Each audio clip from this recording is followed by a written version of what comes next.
Everybody, welcome to Separation Nation. We're getting deep on into some content here fairly quickly. We hope you're enjoying the content, and we're just really trying to get as much to you as possible.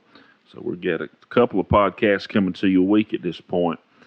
We hope you're enjoying it. We ask you to just like and share the content on social media when you see it pop up from time to time throughout the week. Of course, we're updating you, and you're getting automatic updates when you're subscribed to the particular podcast platform of your choice.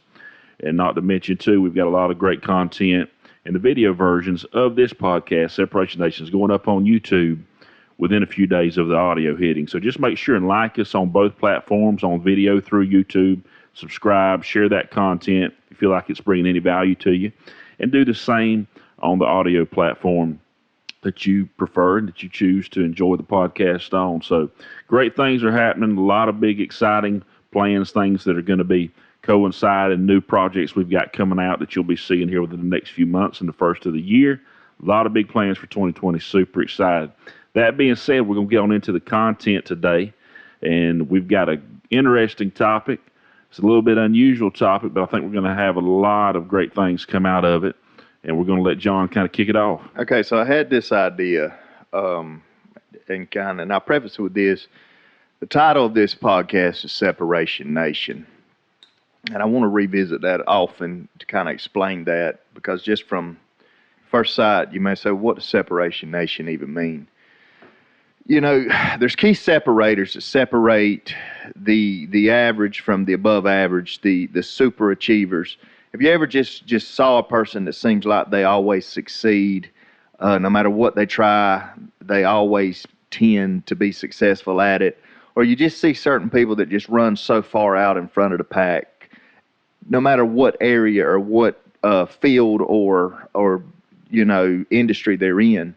There's certain things that separate those people from everybody else. And we've spent years and years trying to determine these and study these. And while thinking about this, I got to thinking about a guy that both of us used to work out with. You've worked out with him more than I have, but it was fun to work out with him. He'd always push you, always go to another level. But he had a saying that I had no idea what he meant by it probably for years. But we would work out, and let's say you were on a treadmill. But first, let's set it up. Let's set up what it was like to work out with this guy. He had a home gym. Small gym, had everything you needed, all the necessities, but it was small, and he always had the heater on. It could be 98 degrees outside, he'd have the heater on because you were going to sweat while you worked out. You were going to take your shirt off. Sometimes you're in there barefooted, just your workout shorts on, and you're gonna give it everything you got, or he's going to ride you the entire time until you do.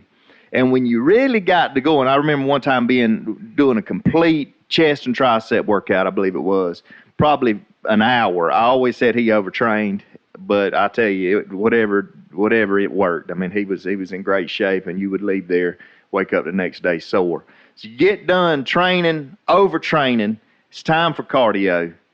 Get on the treadmill. You could set your pace on the treadmill, whatever you wanted to, but it wouldn't matter. He'd get off of his treadmill, come over there, pump you up to 10, and then put the incline all the way to the top, and then just look at you and smile.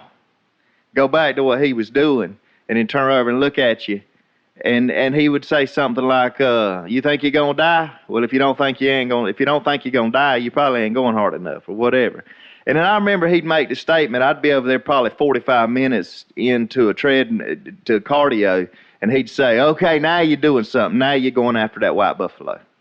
I'm like, what the hell is he talking about? But at that point, I couldn't really even talk. I'm just trying to get through it, and I don't know when we're going to quit, because we quit when he said we quit. That was part of him training you. You quit when he said you're going to quit. And he would always try to work out until you quit, because he wants you to quit before he quits. So it was always just a test of who could go the furthest, who could endure the most. And then I'd always try to when I just couldn't go any further, I'd just quit. And then he'd laugh and go 10 more minutes and quit. That's what it's like to work out with him. But the saying I got from it, I remember one time we were working in Savannah, and we happened to be working together, and I lived, he was staying at a hotel probably about 10 minutes from the gym I worked out in, and I lived probably 20 minutes from there. And he said, all right, we're going to meet, boy, 6 o'clock in the morning. Meet me at the treadmills in the gym. So I get up at 6 o'clock in the morning. He's on the treadmill, red bandana on. He's probably done been there 20 minutes. And we working out. I get on the treadmill beside him. And I remember this statement he made. There was probably 10, 11 people working out. And he said, see all these people, they just working out. He said, you see that one right there? And I looked over, and this guy's covered in sweat. He said, he'd been running solid for an hour. He's going after that white buffalo. And I look at him, I think, what the hell is he talking about, going after the white buffalo? And then what I realized over the years is basically what he's saying is there's something that distinguishes people that are really serious, that are really doing it for results. Because here's the thing, you go to the gym, you've been working out all your life. I've worked out pretty much most of my adult life. You can go to the gym and the same guys are in there day after day, year after year, and they look the same. They never change. They're not in there for results. They're just in there because it's part of their daily routine. But they're not necessarily, as he would say, going after that white buffalo. And this is what I realized. White buffalo is something I've never seen. Most people's never seen. I did a little research and a little study, and there's a lot of spiritual undertones to that, you know, with Native Americans and different things. But the bottom line with the white buffalo is it's rare. You know, if you hunt buffalo, it's not a rare thing to go kill a brown buffalo. Matter of fact, we can go to Ted Turner's restaurant and eat all the brown buffalo we want to eat. But the rare thing is when a hunter would hunt and he would find that rare white buffalo, whether it was albino or whatever caused them to be white. So rare that I read a story where one of the presidents, I can't remember which president it was, I think it's maybe Roosevelt, actually offered to buy a white buffalo skin from a hunter, offered him $5,000 years and years and years ago. He wouldn't sell it, but that's how rare the skins from a white buffalo are. And so what it means to go after that white buffalo, and what he talked about was in working out, what it means is to go after results that other people aren't getting because they're not willing to do the things that they would have to do to find those results. A buffalo hunter may hunt 20 years before he even sees the elusive white buffalo, but he eventually finds it because he's willing to push himself out. He's willing to hunt deeper in the woods. He's willing to go further. He's willing to get up earlier, to work later, to hunt later. And the same thing with fitness, as he compared it to get the results that other people aren't getting, you're going to have to go further, work harder, and do the things that other people aren't willing to do. Be willing to pay the price today so you can pay any price tomorrow. Well, the quality of your life directly correlates with how much uncertainty you can handle. And so what you find with a lot of people is they can't handle uncertainty. But everybody I know that's super successful, the ultra successful, people that I don't know but that I follow, that's one thing you always hear them talk about and you hear them say is being able to go long periods of time, being uncertain, being able, like we talked about on the last podcast, to just pull the trigger, to take action, to move in a direction, even if you're uncertain exactly how it's all going to play out, how it's going to work out, because you never know. When you're in a place of uncertainty, you may face rejection, you may face problems, you may face difficulties, all kind of unforeseen things on your way to find that white buffalo, as we're saying today. But you got to understand that rejection is progress, and that progress is happiness, and that's what causes you to prosper. If you ultimately, what we all want out of life, the end result of a white buffalo or anything, we want to be happy. We want to live a fulfilled life. We want to enjoy a high quality of life. And so that's what would push a person to be able to go and push themselves farther than they think they can even go possibly, and to take a step out and to move out in faith and to move towards something that they can't see, that's elusive, that some people would even say doesn't exist. Because you always got the naysayers in your mind. You know, why are you going to spend all your time chasing this when there's, 1,000 other perfectly regular brown buffaloes over here, and you can eat fine beef? Why would you put yourself through all that? Why would you take the extra time and the pain and the fear and go through the years like we know in starting a business where You're not sure if you're gonna get a paycheck. Your people may eat before you do. All the stress, all the strife, all the sacrifice, because that's for success. If you're not sacrificing greatly, you're never going to experience great success. And if you want to double your rate of success in life, you have to double your rate of failure, of sacrifice, and you have to be willing to do the things, as you said, that other people won't, to eventually live like they don't or like they're unable to. So just the important thing to remember is the quality of your life is going to always directly correlate with how much uncertainty you can handle. And chasing a white buffalo, there's nothing more uncertain than that.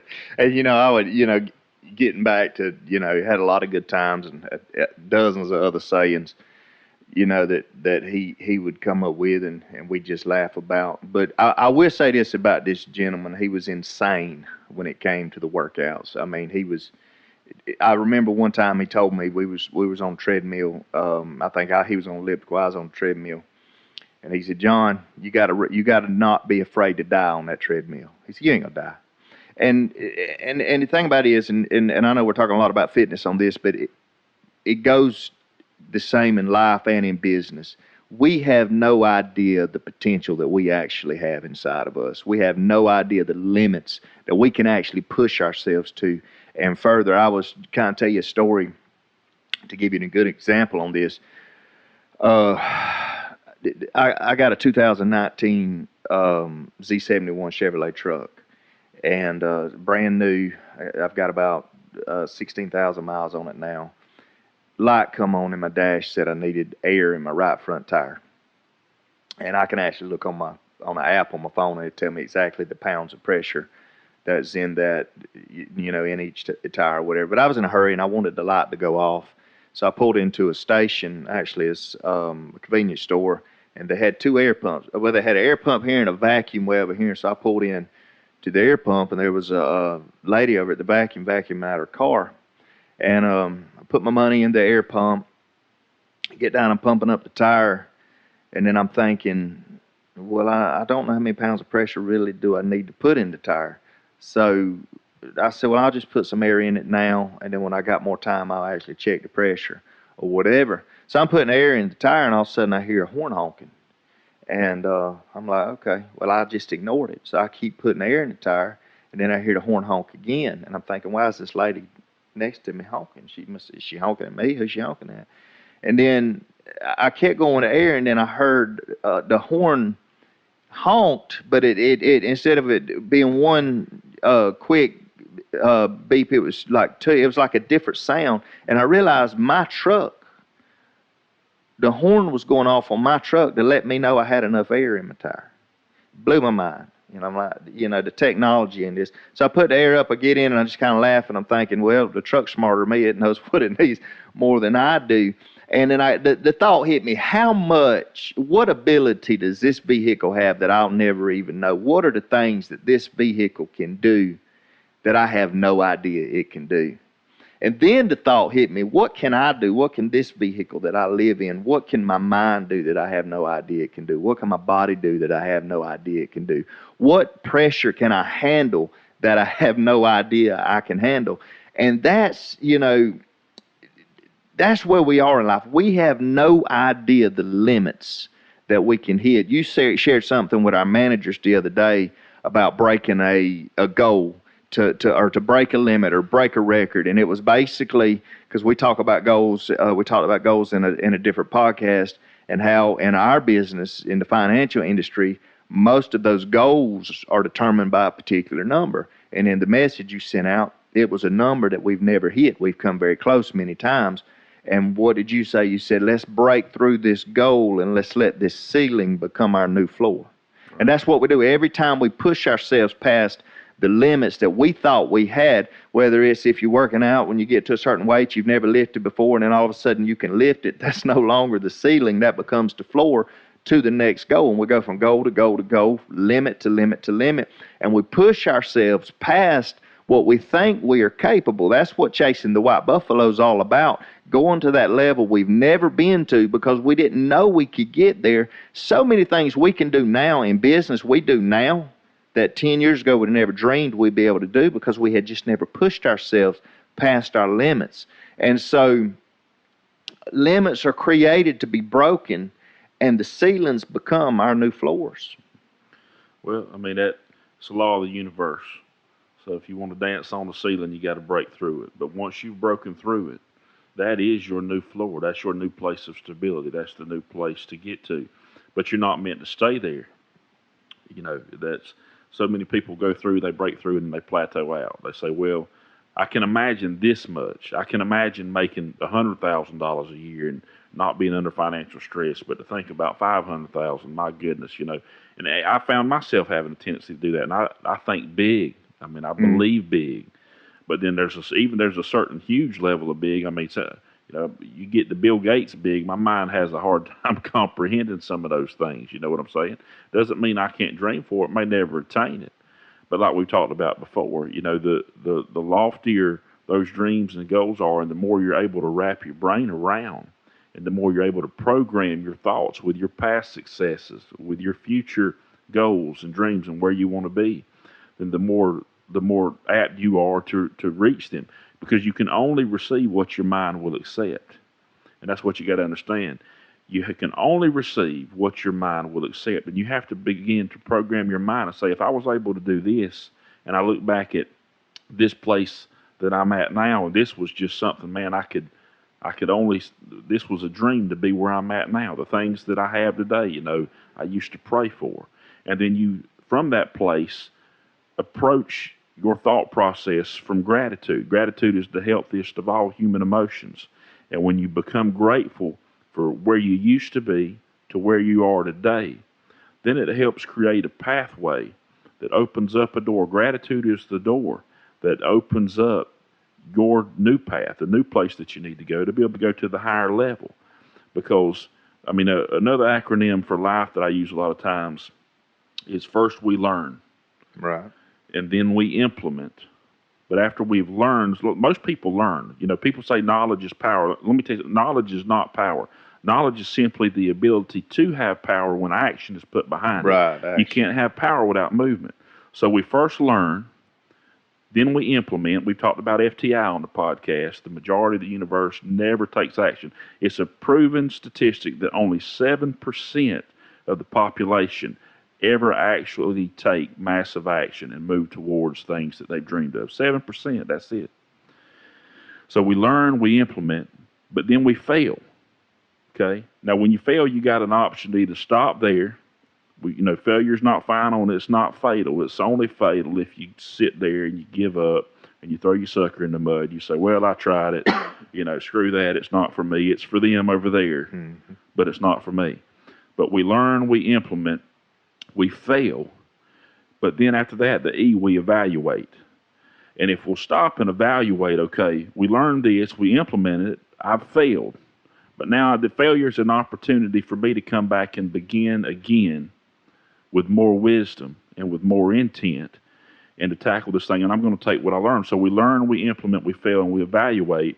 And it's the upward cycle of life. And every time we do that, even though we've fallen, we're at a higher level than we were the last time that we went through the process of learn, implement, fail, and evaluate. And that's what it's all about. So at the end of the day, I mean, you can only receive what your mind will accept. Thoughts are things. It has to begin in your mind, because abundance begins in the quality of your thoughts. And whatever you think about, you'll manifest. So the white buffalo, if that's the six-pack that you've never had, if that's your thing, or if it's just being healthy and being fit whenever you might have struggled for years and years of being overweight or being unhealthy. Maybe it's making $500,000 a year. Maybe it's owning your own business and being financially independent and self-sufficient and stable in your life for the first. Whatever the white buffalo is that you visualize that it is for you, you got to understand it begins in the quality of your thoughts. And that may sound frou-frou, but that is the absolute truth. It begins there. Well, what you think about is what you bring about. And back to the point you made with life, the first steps to learn. I love what you said. Knowledge is not power. It absolutely is not. How many people do we know that what do you call it? paralysis by analysis. Right. I mean, they're paralyzed. All they do is learn. All they do is read. All they do is study. But what does it matter if you know the field manual frontwards and backwards, but you never go on, you never start the mission? And there's so many people stuck there. They want to learn. They got to be perfect. They got to have it all together. They got to have a 12-step plan. They got to have a program. They got to know when they get from point A to point B, how do they get to C? And successful people do not care about C, D, E, and F. They go from A to B as quick as they can get there, and then they'll figure out the rest later. But we're going to step, and we're going to implement, like you said, what does Steve Harvey call it? You got to jump. You got to jump. You got to take that leap. And all the rest you'll figure it out, because you said you don't quit learning. Just because you start implementing don't mean you quit learning, because when you get to failure, you're going to sit back and you're going to look at this and you say, okay, I started learning, but I need to learn a little bit more. And we repeat that cycle over and over and over and over again. And when we talk about the white buffalo, this elusive, mystical creature that we're after in life, business, whatever, whether it's, we could call it the unicorn, does unicorns exist? Well, there's certain people that compete, and there's certain people that dominate. There's certain businesses that compete. There's certain businesses that dominate. If you've got a competition mindset, then what you're doing is you're looking at everybody else in your field and you're trying to run with them. Why would you want to be the competition when you can crush the competition? There you go. So to go from a competition mindset to a domination mindset, you quit looking at the things that they are doing. Hopefully you're already doing the things they're doing that's making them successful, and you start looking for the things they're not doing or they're not willing to do. And that's what takes you from competition to domination. Maybe they're not willing to get up at 5 o'clock in the morning. Maybe they're not willing to work the extra hours. Maybe they're not willing to work a weekend. Maybe they're not willing to skip the golf course. Maybe they're not willing to go to the seminars, to go to the conferences. Maybe they're not willing to read the books. Whatever it is, to go from that place of competition where you're just trying to compete, just kind of do what everybody else in your field is doing, to domination, we got to figure out what you're willing to do, what I'm willing to do, that they are not willing to do. And that's what separates us from the pack, and that's what takes us on our journey to the white buffalo. And I'll tell you one thing, too, that's toxic is you can look at your competition. It's not easy at a glance. If you're skilled at all and know what you're doing in your particular field of endeavor, and you know what it takes, and you know how to put in the work, and you're out there taking massive action every day, it doesn't take but a slight glance to look occasionally and see what people aren't doing. And a glance is about all I ever give my competition. And to be honest with you, the only time I really ever give it a glance is when it gets shoved in my face, Well, when people bring it to you and say, look at this. Did you see this website? Did you see this post? Did you see this? Or look at this screenshot of what so-and-so posted. I really don't give a damn, because at the end of the day, I know what I'm capable of doing. I know what we're doing. The worst mistake you can make when you're running a race is to look over your shoulder, especially when you're on that last stretch to the finish line. That's the worst mistake you can make. I'm not giving any attention, but I know a lot of people that become obsessed with their competition. They spend all this time studying everything. When you're doing that, that just took you off of offense and put you back on defense. There ought to be a little defense in life, maybe 25 or 30%. But 75% of that time, for the most part, you need to be on offense. You need to be moving forward strategically and just focusing on running your own corporation, running your own endeavor. I mean, those people are going to do what they're going to do. And this thing in life, in business, or whatever your white buffalo is, or whatever you're going towards, you got to understand that this thing is a marathon. It's not a sprint. And let me tell you this, some people might even move ahead of you from time to time. But again, it's not a sprint, it's a marathon. And some people they get obsessed with how fast they can run. And one thing I say a lot is you can run fast, but fast don't last. If you want to run far, you run as a team. That's right. And you have people around you that's like-minded, that are loyal, which is a rare thing nowadays. And you just take the people that you know you can build with, and you move forward and you begin to reproduce yourself in other people. and you sincerely care about other people on your team, because you can have everything in life you want if you help enough other people get what they want. And it's about bringing people with you on this trip, on this voyage to the White Buffalo. It's about bringing folks with you. It's about being significant, not just being successful and saying, okay, I'm going up. I'm going to tackle this thing. I'm going to take down this White Buffalo. But let me tell you something. I'm going to take some people with me. We're going to all crack the bottle open and cheers over the campfire that night when this thing's laying there and ready to be mounted on the wall. And that's the beauty of teamwork. Teamwork makes not your dream work. Teamwork makes not the dream work, but it makes your dream work. And that's what people don't understand. And so it's very important that when you're on the path to go take down the White Buffalo, to take down whatever it is that your dream, your goal is, the thing that you want to attain, you got to know you're going to attain it. You got to first declare in your mind, this is what I'm going to do, hell or high water. And you don't have to have it all figured out, because when you're on the path, everything that you need will come to you along the way. But you can't sit in the classroom and learn about the White Buffalo all day, taking us back to the knowledge is power thing. You can't sit there and learn about it in that incubated. The classroom is where you get a little bit of knowledge, but your real education begins when you step outside the door. And when you step outside that door and you start moving forward, everything you need along the way, as long as you're moving forward trajectory, everything you need along the way is going to come to you as you need it when you put yourself out there. But you have to put yourself out there. And the problem with the classroom is most of the time we're being taught by people who don't even know if the White Buffalo even exists. I mean, they're just repeating what's been repeated to them. And, what you're talking about is endurance. It's not a sprint, it's a marathon. Marathon runners may not be the fastest runners, but they can keep a steady pace, and that is the key to the entire deal. Stay steady, keep your pace, and have endurance. If you can endure, and here's the thing, we can all endure more than we thought. Just like running. If you get up, you say, I'm going to run 5 miles. The 5th mile is not the hardest mile. 4th mile is not the hardest mile. 1st mile is the hardest mile. If you can get past that 1st mile, might even have to get past the first 2 miles. But once you get past that first 1 or 2 miles, your body says, okay, he ain't stopping, so I'm going to get in line. You always hear people working out, they say you got to listen to your body. If you don't overdo it, don't overtrain, don't overextend yourself, listen to your body. And I agree with that to a certain extent. Yes, listen to your body. But if I didn't work out because I was sore, I'd never work out. Sometimes my body's going to have to listen to me. Sometimes I'm going to have to be the master of my body. 3 things that I just kind of jotted down this morning.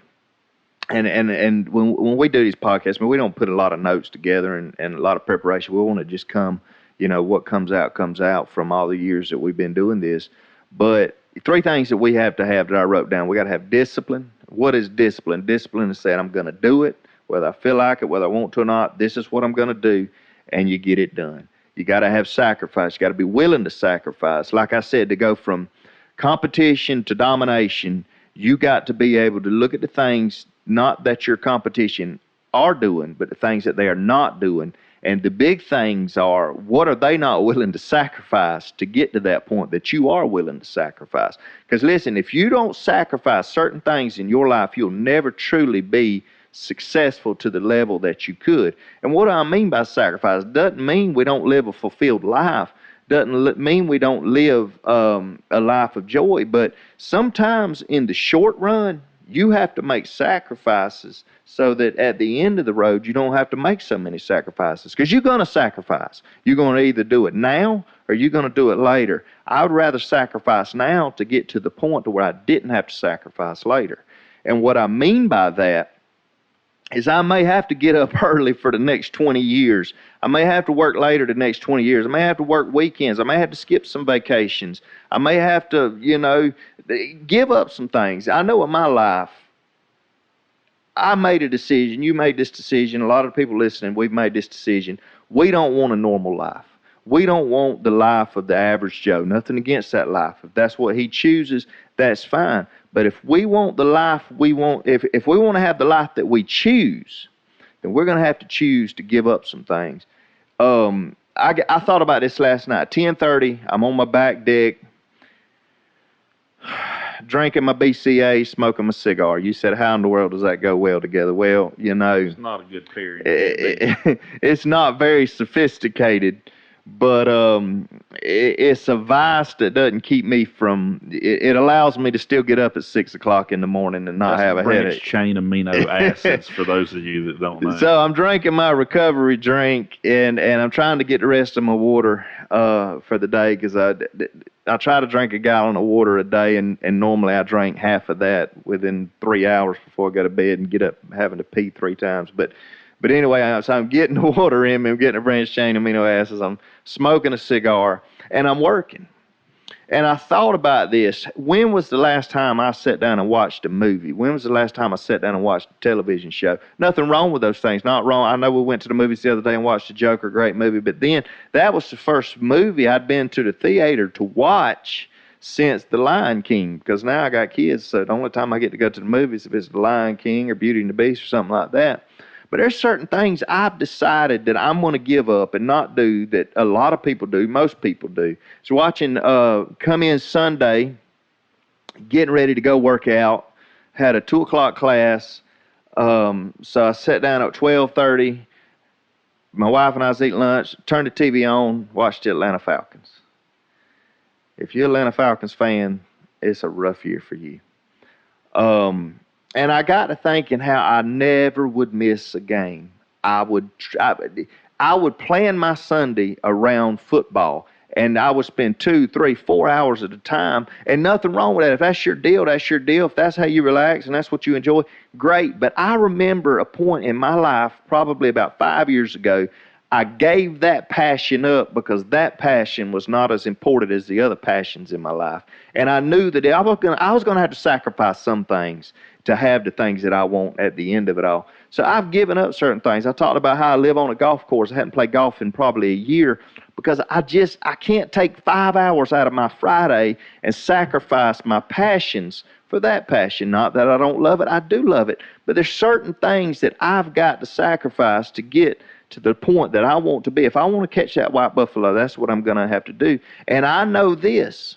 When I'm doing it and we're working the extra hours and we're burning the candle at both ends and we're overextending ourselves. That's another thing you hear people say. Don't overextend yourself now.